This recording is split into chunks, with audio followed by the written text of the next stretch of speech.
Recentemente, 3 associações de doentes uniram-se e chamaram os jornalistas para dar a conhecer a realidade que têm de enfrentar diariamente, a falta de acesso a medicamentos por parte dos doentes crónicos.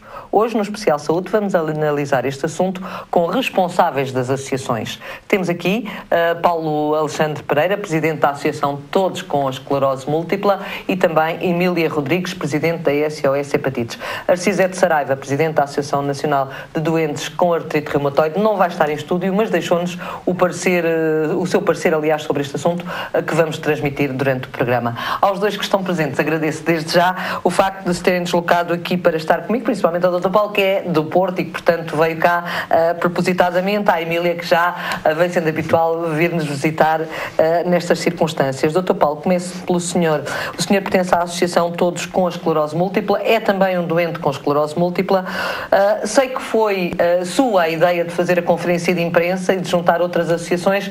Porquê? Porque é que teve esta ideia? Esta ideia surgiu em conversa com a Emília, que valia a pena estarmos unidos numa causa que é comum. Se todos nós temos o mesmo problema, devíamos de estar a fazer algo em conjunto para poder demonstrar a quem de direito que de facto existe um problema, e o problema não é só nosso, é de várias associações, é um problema transversal. Aquilo que eu penso é que parece que há um braço de ferro neste momento entre as associações doentes e responsáveis governamentais, ou seja, as associações doentes, principalmente de algumas patologias, como é o caso da esclerose múltipla, da artrite reumatoide, alguma área do cancro também, e também da hepatite C, queixam-se de que de facto os doentes não têm acesso alguns a medicamentos mais inovadores, outros, que é o seu caso, nem sequer é uma questão de inovação, que já nos vai explicar isso. Mas há aqui um braço de ferro, porquê? Qual é que acha que há aqui a diferença de opiniões entre o Governo e as associações doentes? Porquê é que não se entendem? Eu penso que nós não nos entendemos porque o Governo, peço desculpa dizer isso, mas teimosamente diz que não tem conhecimento de nenhum caso. Ainda hoje estive presente com o Sr. Secretário de Estado da Saúde, Dr. Leal da Costa, sim, que fui informado que para haver queixas formais tem que ser os próprios doentes a fazer essas queixas, não são as associações claro, não interessa para nada, e ainda por cima tem que fazer não uma queixa, duas queixas, uma obrigatoriamente no livro amarelo e uma em alternativa. Ou o livro amarelo é o livro de reclamações do hospital. Do hospital, sim. Tem que fazer obrigatoriamente uma no hospital. Que já faziam. Okay. E obrigatoriamente uma ou na IRS, ou para a IRS, sim, ou para o Ministério da Saúde. Essa é que não faziam. Não faziam, bastava uma. Não havia conhecimento, porque sim, não havia conhecimento, não é? É uma nova determinação, digamos assim. Pelo menos hoje fomos informados disso. Por isso é que o Sr. Ministro da Saúde dizia sempre que não tinha conhecimento das queixas, e a Emília Rodrigues continuava a dizer que, no caso da SOS Hepatites, tinham enviado sempre as queixas fundamentadas, quer para o hospital e mesmo para o Ministério da Saúde. Sim. Portanto, neste caso, nem sequer é isso que está em causa. Eu só me faz confusão a queixa no livro de reclamações não ser suficiente, porque uma das folhas, portanto a reclamação é feita em triplicado, e uma das folhas é enviada para o Ministério da Saúde. Portanto, é necessário... Portanto, até isso não entendo. Mas, segundo o que o Sr. Secretário de Estado nos explicou, é que essa folha vai ser enviada para a Direção-Geral de Saúde, e depois eles olham para aquilo se devem ou não devem de atuar. Pois. Portanto, burocracias. Okay. Mais uma burocracia para, de facto, eu vou colocar no site esse alerta aos nossos doentes, sim, porque tem que ser feita na realidade. Claro. A partir de agora, não sei se as que estão para trás valerão ou não valerão. Em todo caso, vamos analisar de facto a questão que nos trouxe. Já sabemos que essa é uma questão que tem de ser pontuada. Agora, o que é que está em causa na esclerose múltipla? E uma vez que vocês têm feito um papel, vocês temem a Associação Todos com a Esclerose Múltipla, tem feito um papel muito incisivo relativamente ao não acesso à medicação na região norte, principalmente. Sim, o que é que se passa? O que é que se passa, basicamente, é no Hospital de São João, que mudou coercivamente 2 dos 3 interferões beta-1A. Que era medicação importante para tratar a esclerose múltipla. Era apenas, pelo menos, 100 em 300 doentes. Okay. E é importante, essa medicação é importante. Os doentes não deixaram de tomar medicação, verdade seja dita, ou seja, foi mudado coercivamente para outra medicação. Estavam a tomar essa medicação e disseram-nos não podem tomar essa, vão tomar esta. Sim. E isso tem alguma coisa a ver com preço? Não, é isso que é o ridículo. É que, ainda por cima, estamos a falar dos doentes, entre aspas, mais baratos. Ou seja, não estamos a falar, são os medicamentos de primeira linha, não estamos a falar dos doentes mais caros, que são os de segunda linha. Okay. E o alterar a medicação, os doentes, temos casos para todos os gostos. Temos casos que tiveram surtos, mas nós não podemos dar um efeito causa nexualidade. Sim. Se o doente teve, de facto, o surto porque tinha que ter o surto, ou se teve o surto porque mudou a medicação. Temos doentes que voltaram a ter os mesmos sintomas, febre, que já tinham antes, quando iniciaram a medicação, nova medicação. E temos doentes que mudaram a medicação e não tiveram efeito nenhum. Portanto, mas o que é que está na base, de facto, dessa mudança da medicação? Porquê que, de facto, há uma guerra no Hospital de São João relativamente a esse problema? O laboratório em causa, como qualquer laboratório, quer vender. Okay. E, como qualquer hospital, quer comprar o mais barato possível.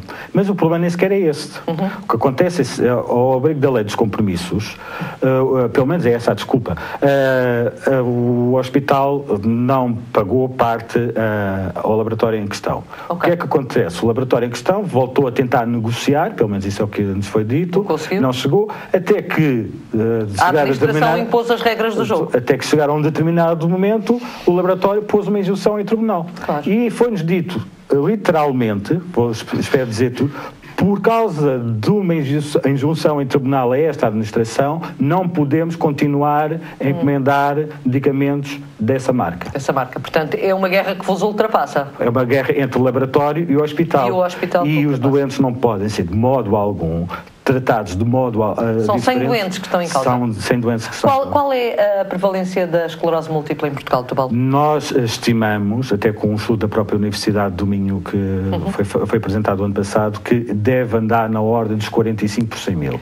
45 doentes em 100 mil habitantes, portanto é uma margenzinha já importante. No norte do país estará grande fatia desses doentes, portanto tem noção de qual é o número real de doentes que estão em tratamento? Em tratamento deve andar na ordem dos 3.800 e estimamos que existam cerca de 6 mil doentes em Portugal. Em Portugal. Portanto, digamos que há uma fatia de facto de doentes tratados no São João que não estão a ser tratados como devem. Digamos isso, é isso que está em causa. É isso que está em causa. E o ridículo é que logo ao lado temos o Santo António, que trata os doentes com toda a medicação disponível do mercado. Ou seja, os médicos são livres de optar qual é o melhor medicamento a dar ao doente. E no São João não. Pois, há algum pedido à associação para que os doentes passem para o outro hospital, para que mudem de residência? Já houve pessoas que se perguntam o que é que podem fazer.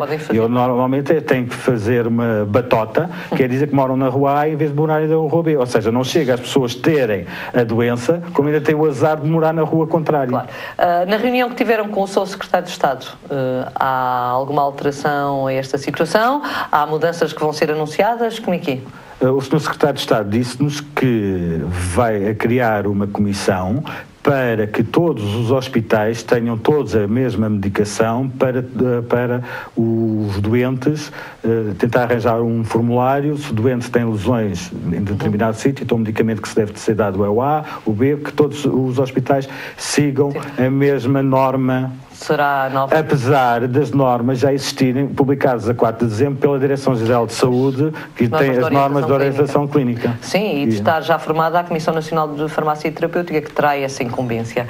Vamos ver o que é que acontece, se é essa comissão, porque não se percebeu muito bem se será essa comissão, se será uma derivada, uma subcomissão. Emília Rodrigues, bem-vinda também. Na hepatite C, a guerra continua, tal como está aqui, ou houve aqui alterações enquadrando a situação? De facto, há um medicamento novo no mercado, já há algum tempo, novo já, daqui a 10 anos andamos a dizer que é novo e já tem 10 anos. Mas há um medicamento no mercado que entrou em Portugal há pouco tempo e que de facto resolve em 80% o problema dos doentes com hepatite C, portanto, podem ser curados, podem atingir a cura e, de facto, só em 7 hospitais é que esse medicamento está a ser disponibilizado e no resto do país não. Vocês têm, a SOS Hepatites tem tido uma posição muito forte relativamente a esta situação e evolução da situação. Está tudo na mesma. Chegam-nos reclamações via e-mail. Tenho aqui algumas comigo. E continua tudo na mesma. Pois, agora... Temos um doente em Lisboa que estava a ser tratado no Hospital Correio Cabral. Foi pedido a prescrição de medicamentos para a nova terapia foi feita a 25 de outubro e o doente foi lá sentar e dizer, não, desculpem, deixem o meu pedido porque eu vou tentar noutro hospital. Correio Cabral é um dos hospitais que não tem a medicação, portanto o doente esperará infinitamente, não é? Não pode ser. Neste caso não é uma guerra, entre aspas, entre problemas de laboratórios e das administrações do hospital, é mesmo o preço, não é? É mesmo o preço.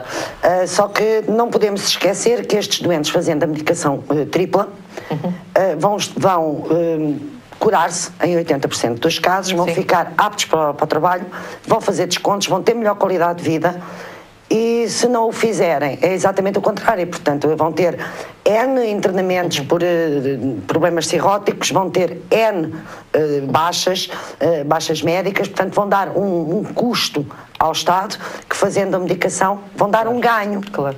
Não é? Pois. E além de que se vão salvar, claro. Não é? Porque 80% de hipótese segura é uma boa percentagem neste momento. Na conferência de imprensa que foi dada recentemente, Emília Rodrigues referiu também que havia questões relacionadas com um doente transplantado muito graves, que esteve a ponto de ser grave, acabou por não ser. Não foi.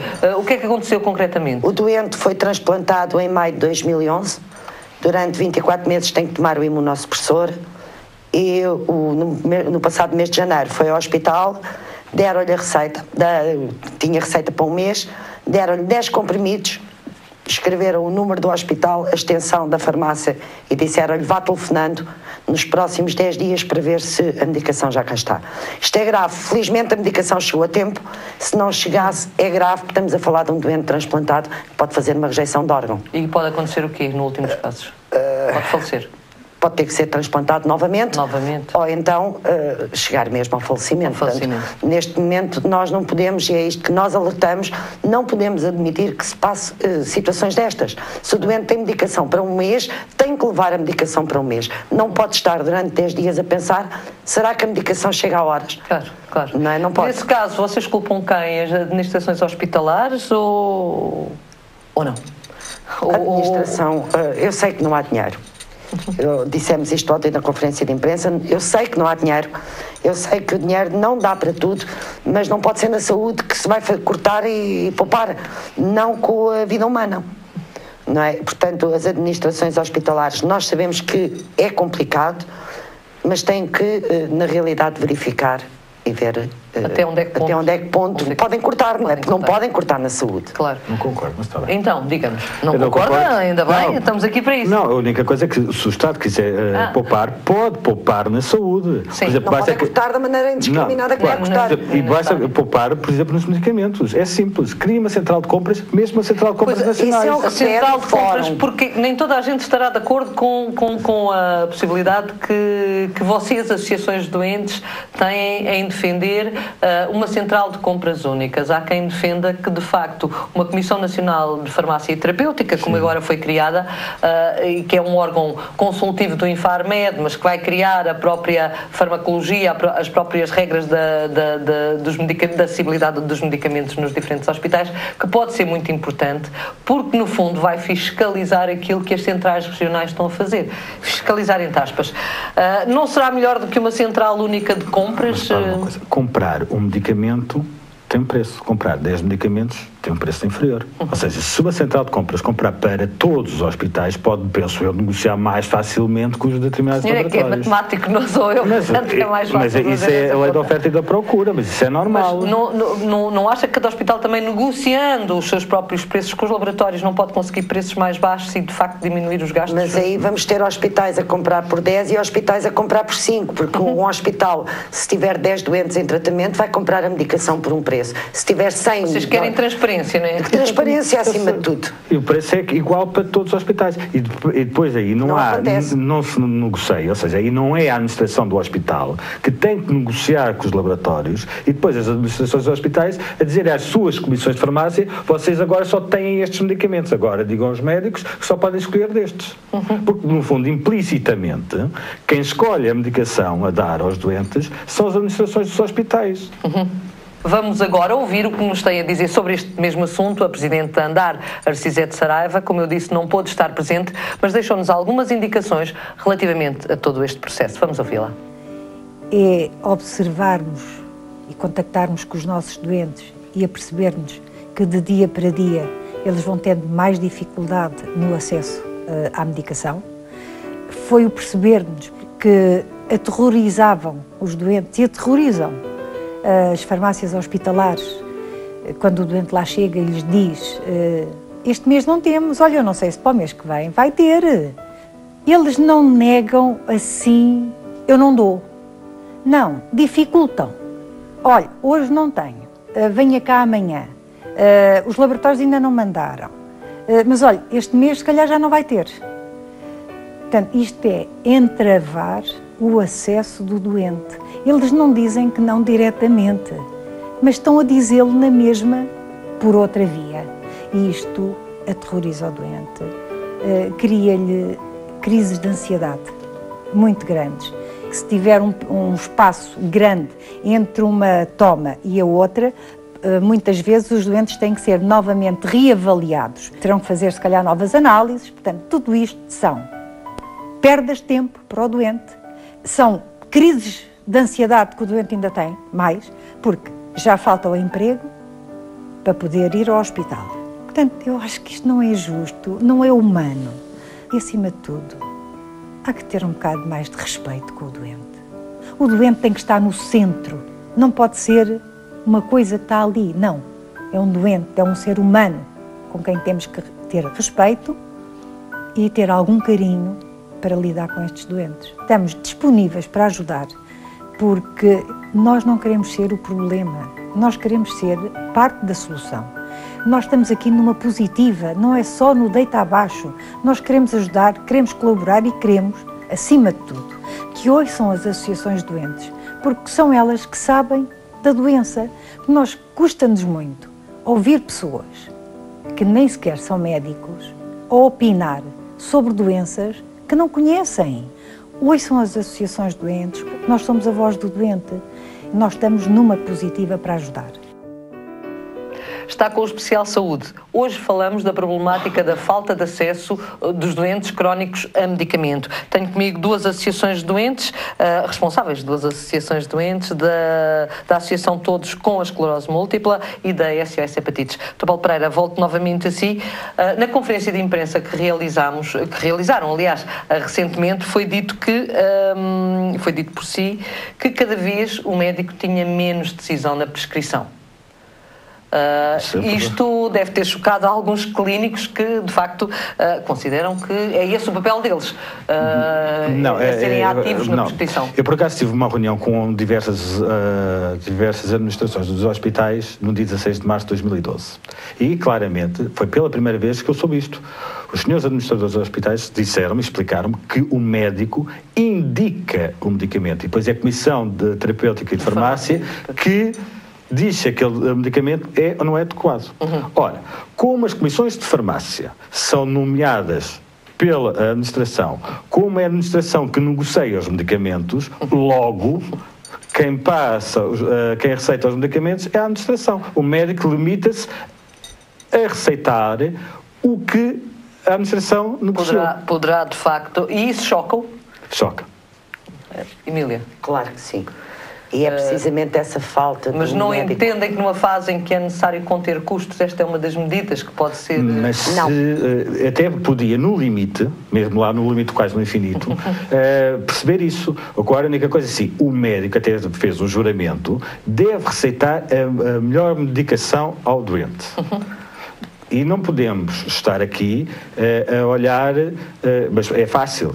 Quer os doentes de artrite reumatoide, quer os doentes de hepatite, quer os doentes de esclerose múltipla, fica muito mais caro ao Estado não tratar os doentes do que os tratar. Sim.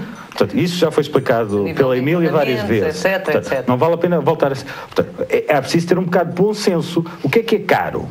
Porque é que o caro depende do que é que estamos a falar. Claro. E, portanto, Eu vou dar um exemplo pessoal. É real. Medicamento de venda livre para a gripe. Há 2 medicamentos de venda livre que eu sou alérgica. Claro, sim. se o médico, se for prescrição médica, e ele tiver 3 medicamentos que pode prescrever, ele pode me prescrever uns que eu sou alérgica e não tenho outra opção. Isso não pode acontecer, porque não é o mais barato dos melhores, nem o melhor dos mais baratos. Mas é assim, temos de ter consciência que os cortes não vão acabar, as verbas que estão estipuladas... Temos que ter consciência que o doente não pode sofrer pelos cortes. E nem o mais caro é o melhor. Sim, não claro, poderá não ser, não é? No vosso caso, da esclerose múltipla, nem é sequer o dinheiro, felizmente, não é isso que está em causa, de facto. No resto do país, o acesso à medicação a única coisa que existe, que foi o que a Emília disse, em muitos hospitais, é o atraso da medicação, obrigarem as pessoas, em vez de se deslocarem uma vez à farmácia hospitalar, abrem as caixas de medicação e vão partindo da medicação por 1 semana, 2 semanas, 3 semanas. Claro. Portanto, isso aí é prática corrente, obrigando as pessoas, lá está, a perder tempo. Alguém tem que perder uma parte da manhã ou uma parte da tarde a ir ao hospital e à farmácia buscar a medicação. E depois não é só isso. Apanhar transportes, etc. Não é só isso. E depois dão a medicação como se estivesse antigamente a enrolar sardinhas nos jornais e a dar à porta, porque dão a medicação, tipo mão para mão, metem num saco preto e toma lá, nem bula, nem caça, nem nada. Pois, e isso aí está em causa, esse problema é grave, não é? Nem cópia da bula sequer. Para mim é grave porque, várias razões, a cópia da bula eu até dou de barato. Porque, em princípio, as pessoas é doente crónico... abusam muito, começam a ler aquilo e o doente crónico sabe o que diz a bula, já sabe aquilo que gosta, porque aquilo é sempre a mesma coisa, são sempre as mesmas bulas, não varia. Agora, a única coisa é assim... Não diga isso aos médicos. Não, porque estamos a falar do mesmo medicamento, que já tomou a semana passada e já tomou há um mês. Eu estava aqui a dizer, é a maneira como se doseia o medicamento. Ou seja, há um problema do lote. Será que a farmácia resiste mesmo, que abriu a caixa e dividiu aquilo por 4 pessoas, sabe quais são as 4 pessoas que levaram aquele lote, aquela injeção? Eu tenho essa dúvida. Obviamente que eles vão dizer que sim, sabem de certeza absoluta. Claro. Eu é que tenho essa dúvida. Claro, e ficará com ela, regra geral. Tem-se resolvido algumas das situações ou não? Desses 100 doentes? Não, esses 100 doentes não. Mudou-se. Foi por isso é que eu chamei coercivamente. Mudou-se a medicação a esses doentes. Agora, mas aqueles que não aconteceu nada, ótimo, não aconteceu nada. Pronto, é isso que eu estou a dizer. Esses doentes os outros estão ou a voltar a mudar de outra medicação ou a tentar ver estão a ver o que é que poderá ser feito. Relativamente às hepatites, Emília, números de doentes que estão a precisar de facto de um medicamento sem luz à frente, sem luz ao fundo do túnel. Nós calculamos 1.500, 2.000 casos mais complicados. No entanto, numa reportagem que passou no dia 16 de janeiro na RTP1, há 2 médicos, um do Santo António e um de São João, que dizem que têm 300 doentes cada à espera. Serão casos que não são tão graves, mas temos que pensar, se um doente fizer a terapia convencional e não for um respondedor, tem que haver a terapia tripla para imediatamente ser feita. O que também não acontece, né? Se nós não temos terapia para os doentes mais graves, muito menos há para aquele para os não respondedores. E de facto aqui nesse caso os tratamentos são caros, não há dúvida nenhuma, 24.000 euros por cada doente, portanto, o tratamento é caro. 30 milhões de euros, se for os 1.500 dá cerca. Mas depois nós temos que ver que desses 1.500, 2.000, nem todos vão poder fazer o tratamento. Claro. Porque se tiverem N situações, não podem fazer, não serão todos, mas terá que haver medicação para aqueles que na realidade são propostos pelos médicos para a terapia tripla. O que é que têm dito os médicos? Porque eu sei que a SOS Hepatites tem uma comissão científica. Qual tem sido a posição da comissão científica da SOS Hepatites relativamente a todo este processo? Que é urgente, na realidade, dar a medicação.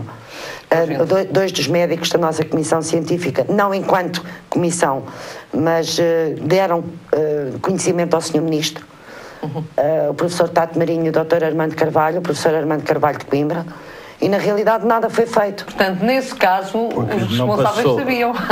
Porque não deram esse parecer no livro amarelo e mandaram para... Não, mas enquanto doentes, ou enquanto não doentes, não é? Enquanto médicos responsáveis da especialidade, o professor Tato Marinho denunciou a situação o ano passado, no final do verão, e o professor Armando Carvalho deu uma entrevista, salvo erro ao Tempo de Medicina, em dezembro, onde alerta precisamente para a falta de medicação, porque vai ser grave, o doente não é tratado e vai piorando. Claro.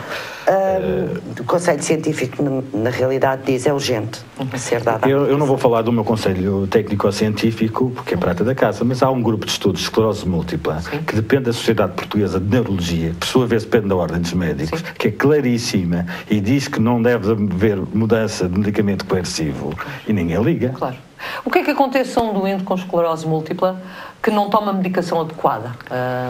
O problema o Paulo aqui pode falar nas duas vertentes. Se não tomar a medicação adequada, ninguém seriamente pode dizer, porque vai depender onde ele vai ter lesões, onde é que ele vai ter surtos. O que vai acontecer é que, como sabe, não há a cura para a esclerose múltipla. Sim. Há uma espécie de inibidores da doença, tentar que o doente não tenha mais surtos. Depois, depende onde é que o doente tenha surtos, pode ter variedíssimas coisas. Problemas de visão. Mas pior ou não? Pode piorar. À medida que se tem surtos, vai-se criando mais lesões, ou na medula, ou não vou centrar na mielina, mais difícil a condução do fluxo nervoso, e vai haver lesões, depende de onde é que elas vão se situar. Podem ser problemas mais cognitivos, podem ser problemas mais motores, pode ser problemas de incontinência, pode ser problemas sexuais, ou pode ser tudo junto. Claro.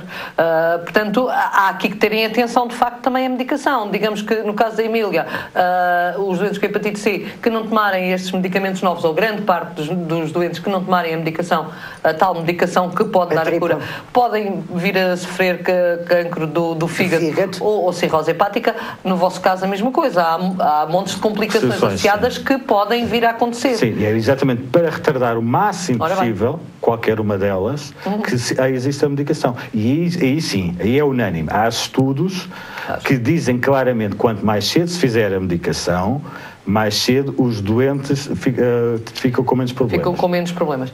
Em todo este processo, e há quem diga isso, há em todo este processo um dos benefícios que a crise tem trazido e que de facto tem dado grande visibilidade é às associações de doentes. As associações de doentes parece que estão a trabalhar melhor e mais unidas.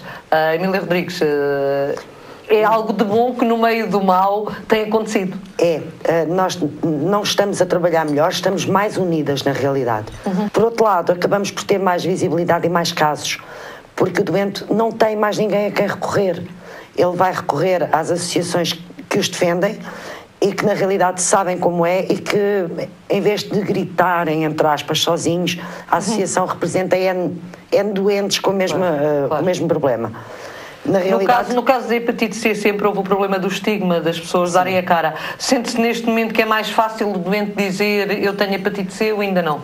Ainda não a 100%, mas neste momento já estaremos a 45%, 50% de pessoas a darem a cara. O que é muito bom. Na esclerose múltipla esta situação não se colocará com tanto problema, não é? Mas coloca-se também do estigma? Sim, é do estigma. Há pessoas, por exemplo, que estão a ser seguidas no Hospital de Braga que são de Gaia.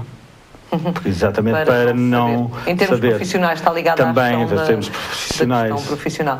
Acha que de facto as associações de doente começaram agora a sair da casca, digamos assim, a ter uma visibilidade que não tinham e uma união que não tinham, o que é benéfico, digamos assim, para o doente em geral, para o doente crónico? Eu concordo que começaram a ser mais unidas, mas as associações pontualmente unem-se. Isto é como tal qual como os doentes. Em pontualmente em tempos de crise, é maior, obviamente, é maior. Se os problemas são idênticos, não vale a pena estarmos a lutar tal qual como os doentes. Os doentes, quando têm o problema, é que vão às associações. E o que estou a causa é que os doentes, para as associações é fácil fazer a reclamação, dizer que o hospital aconteceu isto, do que chegar e ter não só alguma destreza, porque às vezes é preciso ter destreza, quer seja ela cognitiva, quer ela seja motora, para fazer uma queixa. Claro, porque há pessoas que não têm, em termos literários, não têm muitas vezes. Não só isso, até pode ser termos motores. Em termos motores. Em termos da própria doença. Estava a pensar que eram pessoas mais idosas. Não, e depois também há pessoas que são mais literadas, Pois, que não tem atrasos, claro, com certeza, e portanto é mais fácil. Boa sorte para vocês, muito obrigada. E vamos agora falar de livros com a chancela da editora Lidl, portanto, livros de qualidade. A obra que escolhemos para esta semana vem assinada por Marta Drummond e Ruth Sampaio e tem por título Para embalar adultos que dormem com ventilador.